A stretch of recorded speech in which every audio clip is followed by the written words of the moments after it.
In this question, we have a mixture. Which we have to find a mixture which shows positive deviation from Raoult's law. So first mixture is acetone and chloroform.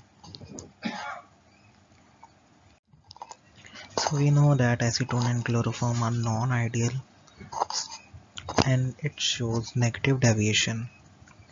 Second is chloroethane and bromoethane.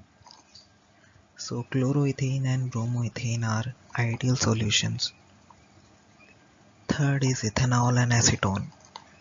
So ethanol and acetone are non-ideal solution and also shows positive deviation. And fourth is benzene and toluene. So benzene and toluene are ideal solutions. So only solution which shows positive deviation and is non-ideal is ethane, ethanol and acetone. So we will look at the answer. So correct answer is option 3. So acetone and ethanol shows positive deviation from Raoult's law.